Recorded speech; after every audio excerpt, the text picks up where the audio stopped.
ఏదైతే ఈ ప్రభుత్వం ఉన్నది, ముఖ్యమంత్రి అనే ఒక పదవి ఉన్నది, అది ఉన్నది అని అనిపించుకోవడానికి కోసం కూడా ఆయన తిరుగుతున్నాడు. ఒకటేంటంటే నేను ఇంతకుముందు లక్ష్మీనాథ్ గారు, ఇప్పుడు ఇది పంచాయతీ రాజ్ ఎలక్షన్స్లలో ఇది మొదటి ఘట్టం. ఈ మొదటి ఘట్టము ఈ సర్పంచ్ ఎలక్షన్స్ లో పార్టీ రహితంగా జరిగే ఎలక్షన్స్.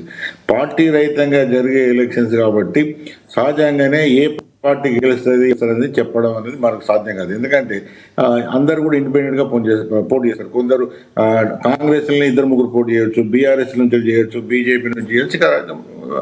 ఇది ఇండిపెండెంట్ జరిగేది ఏంటంటే ఇది ఏదైతే ఈ మనం లెక్కలు ఏవైతే ఉన్నాయో ఏ పార్టీ గెలుస్తుంది ఏ పార్టీ గెలవదు అనేది చెప్పడం కష్టం. రెండోది ఏంటంటే గత మన చరిత్ర లోకల్ ఎలక్షన్స్, పంచాయతీ ఎలక్షన్స్ కానీ మున్సిపల్ ఎలక్షన్స్ కానీ ఇవి పెద్ద ఎత్తున చూసుకున్నప్పుడు కూడా పార్టీ రహితంగా జరిగినప్పుడు, పార్టీ రహితంగా అంటే పార్టీలెస్గా ఎప్పుడు కూడా అధికార పార్టీ, అదే పార్టీ అయినా కూడా అధికార పార్టీకి అడ్వాంటేజ్ ఉంటుంది, అధికార పార్టీ పెద్ద ఎత్తున గెలవడం జరిగింది. నేను ఈసారి నా ఉద్దేశంలో ఈ పంచాయతీ రాజ్ ఎలక్షన్స్ లో కాంగ్రెస్ ఎక్కువ స్థానాలు గెలిచే అవకాశం ఉంటుంది. ఎందుకంటే ఈసారి ఈ ఇప్పుడు కాంగ్రెస్ అభ్యర్థి అని చెప్పుకోవడానికి ఒకటే ఒక ఆధారం ఏంటంటే కాంగ్రెస్ ఎమ్మెల్యేలు లేదా కాంగ్రెస్ నియోజకవర్గ ఇన్ఛార్జీలు ఎవరికైతే సపోర్ట్ చేస్తారు, అంటే ఇక్కడ పార్టీ టికెట్ ఇచ్చేది ఉండదు, కానీ ఎవరికైతే వాళ్ళ స్పాన్సర్డ్ అంటే వాళ్ళ మద్దతుతో పోటీ చేస్తారు వాళ్ళనే అట్లా బీఆర్ఎస్ కానీ బీజేపీ కానీ అట్లనే జరిగే అవకాశం ఉంటుంది. కాబట్టి అంటే మద్దతుదారులుగా పోటీ చేసే క్యాండిడేట్స్ అవి కూడా ఏమవుతుందంటే అది ఎవరు ఎట్లా అన్నది కూడా తెలవడం కష్టం అవుతుంది. అయితే నేను నా ఉద్దేశంలో నేను గట్టిగా నాకు ఉన్న అవగాహన, నాకున్నంత గత అనుభవం చూస్తే ఈసారి కాంగ్రెస్ ఎక్కువ సీట్లు గెలుస్తుంది. అంటే ప్రభుత్వం మీద వ్యతిరేకత ఉన్నది, ప్రభుత్వం గొప్పగా చేసిందని కూడా జనాలు అనుకోకపోయినప్పటికీ కూడా ఒకటి ఏంటంటే ఇప్పుడున్న పరిస్థితుల్లో చూస్తే మాత్రం కొంత, ఎందుకంటే ఇంకా 3 సంవత్సరాలు కాంగ్రెస్ ప్రభుత్వం ఉంటుంది. గెలిచిన ప్రజాప్రతినిధులు ఎవరైతే సర్పంచులు ఉంటారో వాళ్ళకు ప్రతి విషయంలో కూడా ప్రభుత్వం యొక్క అవసరం ఉంటుంది. అటు అభివృద్ధి కార్యక్రమాలు కావచ్చు, లేకపోతే వెల్ఫేర్ కార్యక్రమాలు కావచ్చు, లేకపోతే ప్రధానంగా చూసుకుంటే మీరన్నట్టు రేవంత్ రెడ్డి గారు గత స్టార్టింగ్ నుంచి కాకపోయినా గత 6 నెలల నుంచి 7 నెలల నుంచి తన మార్కు రాజకీయం చూపిస్తున్నారు అనుకోవచ్చా? ఉదాహరణకు ఎస్సీ వర్గీకరణలో తాము ముందు స్టెప్ తీసుకోవడం కావచ్చు, అదేవిధంగా బీజేపీ బీఆర్ఎస్ని వెనక్కి నెట్టే విధంగా బీసీ అనే నినాదాన్ని ఎత్తుకోవడం ద్వారా వాళ్ళని ఒత్తిడిలోకి తీసుకెళ్ళడం, బీఆర్ఎస్ని బీజేపీ వీటన్నిటిలో కూడా పై ఎత్తు వేయడంలో రేవంత్ రెడ్డి సక్సెస్ అయ్యారనుకోవచ్చా? తన మార్కు రాజకీయం చేస్తున్నారు అనుకోవచ్చా? ఇప్పుడు ఒకటేంటంటే ఆయనకు దాదాపుగా 2 సంవత్సరాల ముఖ్యమంత్రి ఒక అనుభవం, ఒక స్థానం తర్వాత ఇప్పుడు కొంత పార్టీ మీద కానీ ప్రభుత్వం మీద కానీ అధికార యంత్రాంగం మీద కానీ కొంత పట్టు వస్తుంటే కనబడుతుంది. ఎందుకంటే ఇప్పుడు ఉదాహరణకు ఎస్సీ కేటగిరైజేషన్లో కూడా, ఎందుకంటే ఎస్సీ కేటగిరైజేషన్ తొందరగా మన దగ్గర ఎందుకు జరిగిందంటే అసలు ఇది స్టార్ట్ అయిందే మన దగ్గర స్టార్ట్ అయింది. ఇది ఏబిసిటీ కావాలి అన్నది మన దగ్గరనే మొదలైంది. ఎస్సీ వర్గీకరణ అన్నది మందకృష్ణ మాదిగ గారు మొదలుపెట్టింది, ఆంధ్రప్రదేశ్ రాష్ట్రంలో మొదలుపెట్టింది. కాబట్టి దాని యొక్క ఇంపాక్ట్ ఎక్కువగా ఉండే కాబట్టి తొందరగా ఇక్కడ జరిగింది.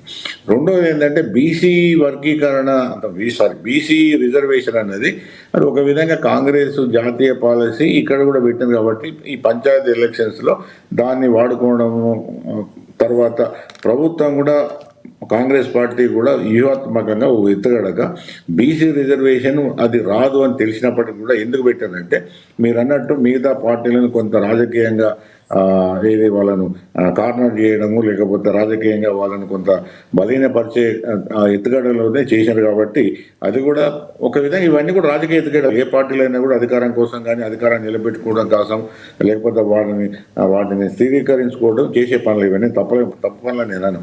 కానీ ఒకటి ఏంటంటే నేను ఇప్పుడు ఈ మొన్న జూబిలీ ఎలక్షన్స్ తర్వాత తప్పకుండా నేను అంతకుముందు మీరు అప్పుడు మాట్లాడినప్పుడు ఎలక్షన్స్ మాట్లాడినప్పుడే చెప్పాను, రేవంత్ రెడ్డి గారి యొక్క పొజిషన్ కాంగ్రెస్ పార్టీలో కానీ ప్రభుత్వంలో కానీ ఈవెన్ నేను అనుకుంటా సెంట్రల్ లీడర్షిప్ ఆఫ్ కాంగ్రెస్లో కూడా కొంత స్టెబిలైజ్ అయింది. ఇప్పుడు అంతకుముందు వరకు కొంత అన్సర్టెనిటీ ఉండే, ఆయన ముఖ్యమంత్రి ఉంటాడా పోతాడా ఏమవుతుంది ఏం కాదని రకరకాల చర్చలు ఉండే, కానీ ఇప్పుడు కొద్దిగా ఆ చర్చలు తెరమరుగవుతున్నాయి. నేను అనుకుంటే ఈసారి కాంగ్రెస్ పంచాయతీ ఎలక్షన్స్లో కూడా మంచి విజయం, అంటే అది పాజిటివ్గా నెగిటివ్ ఎట్లా అనుకున్నప్పుడు కూడా దానికి ఉన్న అడ్వాంటేజెస్తోని కొద్దిగా ఎక్కువనే గెలిచే అవకాశం కూడా ఉంది. రైట్, మళ్ళీ మాట్లాడతాను సార్ మీతో పాపిరెడ్డి గారు. మనం రాజకీయ విశ్లేషకులు న్యాయవాది బండారు రామ్మోహన్ గారు జాయిన్ అయ్యారు, ఆయనతో మాట్లాడదాం. రామ్మోహన్ గారు నమస్తే సార్. నమస్కారం లక్ష్మీనాథ్. రామ్మోహన్ గారు, నా 7 రోజుల పాటు 7 జిల్లాలో పర్యటన, అన్ని దగ్గర కూడా ఇప్పుడు ఈరోజు అయితే 50 పడకల ఆసుపత్రి తన సొంత నియోజకవర్గంలో, అదేవిధంగా కొన్ని శంకుస్థాపనలు కూడా ఆయన వెళ్తున్నారు. ఒక రకంగా రేవంత్ దూకుడు ఫస్ట్ టైం కనిపిస్తున్నారు అనుకోవచ్చా? గ్రామ పంచాయతీల విజయమే లక్ష్యంగా, అభివృద్ధి, తెలంగాణ రాష్ట్ర అభివృద్ధి ధ్యేయంగాని కాంగ్రెస్ పార్టీ చెప్తుంది. ఏమనుకోవాలి? ఒక రకంగా బీఆర్ఎస్ బీజేపీ వెనుకంజలో ఉన్నాయనుకోవచ్చా ఈ ఎన్నికల్లో?